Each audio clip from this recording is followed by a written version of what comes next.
EK, the writing held here. Chapter 11, in the name of a Lord King. It was the time of the kings. There were very many of them. Over there were the squares and their kings fair.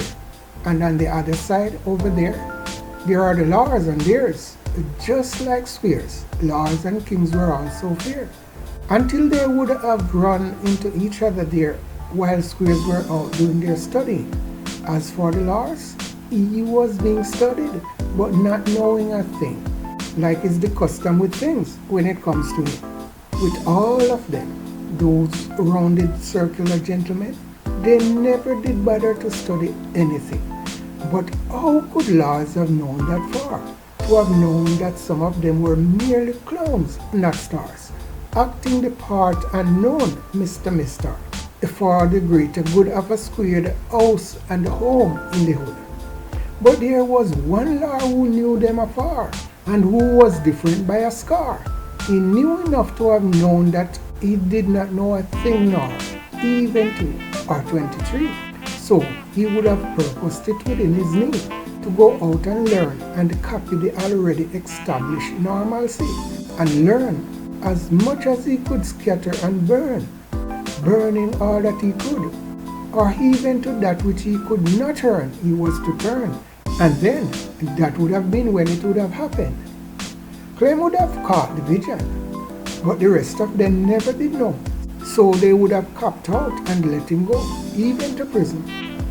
They would have tossed him into the lion's den afterwards, and then they went out playing golf, basking in the things of the other guy's self, sulking in his bulky kinds of hardware and soft, and drinking expensive wine, then looking glass and dine, and finely cut suits of the bespoken kind, and bespoken to like an eloquent stooge, smoking expensive cigar and often booze, boosting the imagery down the sliding slippery slope.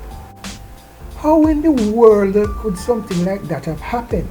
He would have scratched his cap and wondered out loud at them, although he already knew that it's not allowed to talk out loud in a crowd. Okay, I heard her say. Let me try and remind you how to remember. She would have said this fully awakened now from the slumber, then went her on to deal him a spread, when she was to open up to him in bed and said, the squares would have wandered in, driven hard by the fearsome rushing wind. You were king then, and reigning over them. You were mightier than all of them, if you ask me. But wait a minute, you did ask me, didn't you? Yes, you did. So, I'm going to continue on and tell you whether or not you want to listen and obey the cue. Like I always say to you, don't ever go down to bed you. Even so, I am telling you now, like I was saying before, you did tumble down upon him and war with him and won. Yes, you did win. Yes, man. But that never give in, never go away thing never stops losing until he wins. Now, this wonderful, wonder-working thing at which you are now looking, this right here is him winning again. Haven't you been listening? Haven't you been paying the proper attention, oh my Lord King and my beloved companion? Because if you were, you would have noticed the vision, which he would have envisioned from way back there where it all began. You would have noticed also that the squares and those kings of theirs, they were going everywhere, and everywhere they went, they were doing bad. Oh my Lord, they never quit, my lad. No matter what it is that might have hit them, they are coming back again, mad, placing one of their own in and among the local folks, and then another and another. And by the time anyone could even shake the shoulder and said, why bother?